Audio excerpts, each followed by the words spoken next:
Saan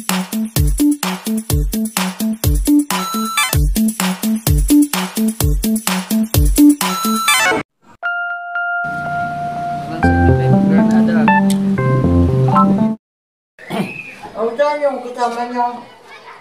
Kami na lang po kasi busy siya eh. Ay, busy. Oh, pagdamitin mo muna natin, bawal yung... Lahat binili ka. Kamuti. Kahit walang pera. Kamuti saging. Sa kaluya. Binili ko yung kahit na konti-konti. Ang maganda po dyan, magkatas kayo ng malunggay. Katasin nyo. Tapos inumin nyo sa umaga. Kalating baso. Katas ng malunggay.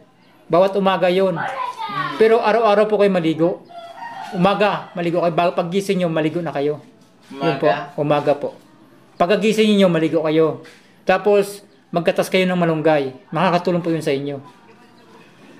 Tapos, yung pagbabad ng mainit tubig po, kailangan, pag nagbabad kayo, huwag kayong malamigan. Yan, malamig yung simento. Dapat, huwag kayong maglakas sa simento.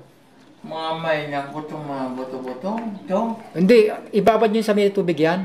Kamay nyo. Binababad nyo ba? Binababad ko ba umaga? Hindi. Sa gabi bago matulog.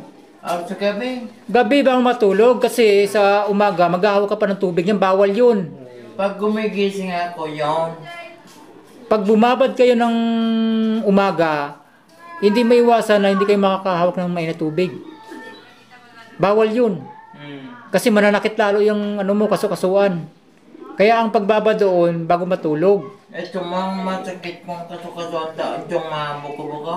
Oo, kasi... Masakit talaga? Kasi, bakit po masakit yan? Kasi araw, umaga kayo nagbabad eh. Dapat gabi kayo magbabad.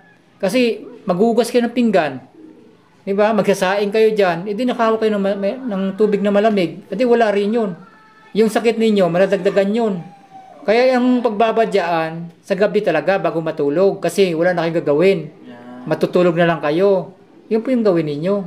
Yun ang tamang proseso doon. Yung sinabi mo, binili ko, kahit na walang pera. Oo. Konti-konti dalawang pidaso. Konti-konti lang. Marami ba kayong malunggay dyan? Marami dyan na talaga. Oo. Ang gawin nyo sa malunggay, ilaga ninyo. Ilaga ninyo. Bukod dun sa katasin ninyo, maglaga ka rin para sabaw. Para isabaw mo sa kanin. Damihan nyo kain para lumakas kayo. Para makabalik kayo sa pag... Sabi nila, yung kanin daw, nakaibla daw yun eh. Hindi. Maniwala kayo doon. Maniwala kayo doon. Basta't may malunggay, hindi makaibla dyan. Damihan yung kain, kanin, saka gulay. Haluan nyo yung gulay. Halo-halong gulay. Kinakain ko yung maski anong gulay. Oo. Bawang, sibuyas, saka asin ang lagay nyo ha. Huwag yung bitchin, ginisa mix, magic sarap, toyo, pati, suka, mantika, chichirya, soft drink sa alak. Bawal. Wala? Bawal yun. Ano mga binibili nyo? Yung sinabi mo yung gulay, hindi ako ng Ricardo. Oo. Bawal, sibuyas, saka asin. Yung yung kamuting kahoy. Bilanghoy, yun. Tapos, yung batag. kailangan may sinilas po kayo kasi malamig yung simento. Oo, malamig po yan. Magsinilas kayo. Huwag kayong nakaapak sa simento. Dapat meron kayong, ayun o, sinilas o. May sinilas po kayo eh. Gamitin nyo yan. Kasi ang simento malamig yan. Ayan yung binigay sa akin, masikip.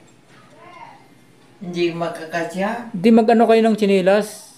Yung sinilas na kakasya sa inyo. Bawal yung nakapaa. Ayan nga, binibilad ko yung Stephen ko. Bawal nakapaa. Bawal nakapaa. Kasi papasukin talaga ng titigas lalo yung litid niyo yan. O talaga, pag gising ko yan, tigas na tigas. Oo nga. Tsaka, ang exercise po niyan, kasi kaya nyo naman eh. Ganyan po yung exercise nyo. Yan. Umaga yan. Ganyan yung exercise niya. Kung gusto nyo, may hawak kayo dito, umawak kayo dito. Sa bintana, may hawak kayo. Ganyan. Yung exercise niya para masanay. Kasi nakakalakad na kayo eh. Exercise na lang yan, saka babad na lang ito. Huwag niyo tigilan pagbabad ng mainit tubig, pati sa kamay. Iba yung sa paa, iba din sa kamay. Ibang pakulo din yun. Kasi, siyempre yung paa, malamig na yun. Hindi mo na pwede ibabad din yung kamay mo kasi malamig na yun. Magpapakulo ka ulit ng panibagong kulo para sa kamay mo naman. Paano yung pagbabad ninyo? Ang isip, pinapausukan ko. Yun lang, hindi nyo na binababad. Hindi ko na dyan lagay ko sa mainit. Mali, ayun, mali yun. Dapat yung pag binabad. Kaya nyo magpakulo? Para ituro ko sa inyo kung paano paraan. Kaya ko po magpakulo ng panggatong. Ayun lang, walang panggatong. Pag ang isa nun, pagpakulo, mainit na mainit, ilalagay na, hindi pa. Hindi, kasi sobrang init yun eh, bagong kulo yun eh. Ano ba? Dapat may kasama kayo. Usok lang. Maligamgam lang. Di usok. Dapat may kasama kayo. Usok ko siya. Ano kaya, punta natin yung ate mo, pwede ba yung punta? Hindi po. Pwede ba punta? Hindi po. Punta mo natin yung ate mo. Patay mo. Patay mo. Yung Ano kaya Michael, gagawin nyo na po yung gagawin ko po. yung pinapagawa namin sa inyo. Kasi para rin naman yun sa inyo eh. Po. Para gumaling po kayo. Ayun, pag gumaling na kayo, di makapagtrabaho na kayo. Magka-trabaho? Gusto Kasi- pa ako ba magtrabaho? Oo, kasi yung ate nyo, eh, siyempre matanda na yan. Kailangan, gumaling kayo. Kasi sayang yung pagkabata ninyo. Bata pa kayo, dapat makakilos pa kayo. 46 ako? Oo, bata pa. Ako nga, pipito na ako eh. Kaya, tulungan ko yung tita ko. Ang ano kasi, dapat, tuloy-tuloy ang babad niyan para ano na kayo, makalakad na kayo. Pati yung sa kamay ninyo, maikilos nyo na. Tuloy-tuloy ang babad niyan. Gagawin ko po yung sinabi niyo. Kasi, kaya napunta kami dito para tumulong.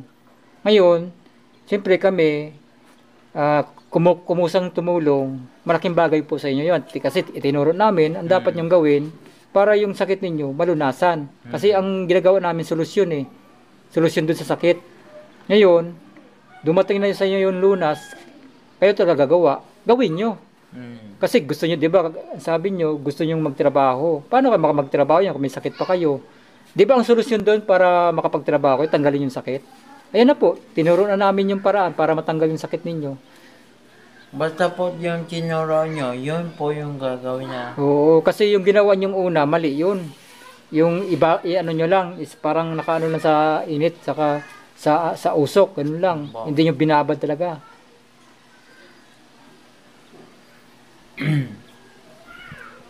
Kasi mahirap na po ang buhay ngayon, lalo na pagkabagat. Wala na. Mahirap talaga ang buhay ngayon, pag lalo ganyan kayo. Di makatrabaho. Mahirap na ngayong buhay, tapos ganyan pa kayo, di mas lalo kayo mahirapan yan. Kaya ang gagawin ninyo para hindi na kayo mahirapan, sipagan nyo. Sikapin nyo, gumaling kayo, kasi itinuro na sa inyo yung lunas eh. Di ba po? Kasi yung mga stroke na po yan ha. Tumigas na talaga eh. Kayo nakakalakad na kayo eh. Tumigas talaga yun. Yung mga binti nila. Pero ngayon, nakakalakad na. Ilang araw lang. Ilang araw pa lang. Nakakalakad na sila. Kasi doon yun sa pagbabad ng mainit sa paa nila. Nakakalakad na sila. Sana makalakad ako Nakakalakad na nga kayo eh. Kaso lang, yung nga sinasabi nyo, malabo yung mata ninyo. Yung katas nga, gawin nyo yun. Tapos mamay niya pa. Araw-araw Hindi pa yun. kaya. Araw-araw yun. Katasan nyo ng katasan yan. Sundin ko yung sinabi mo. Hindi, kasi para naman sa inyo yun eh.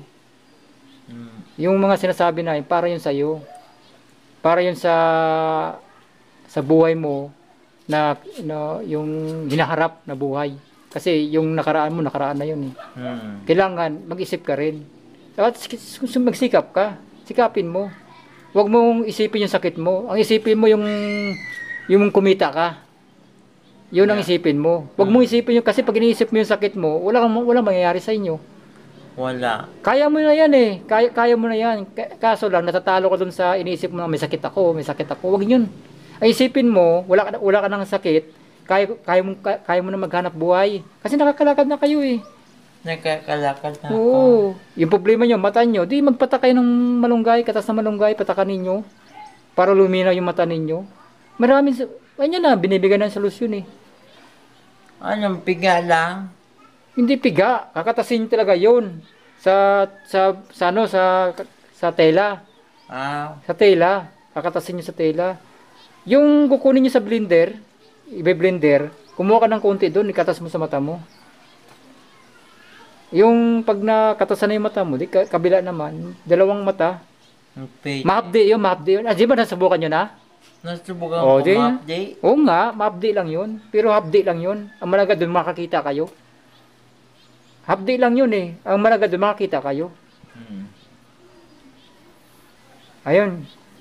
Sana pagbalik namin dito, okay na kayo. Ayos na po. Ha? Basta po, pagbalik mo,